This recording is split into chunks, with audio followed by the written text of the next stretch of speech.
আজ আমি রান্না করব বাঙালির অতি পরিচিত একটা রান্না, তেলকই।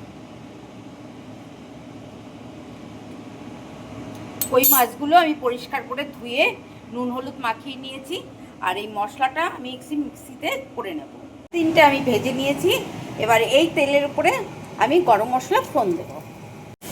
এবার এর ভেতরে মিক্সিতে করা মিশ্রণটা দিয়ে দিলাম।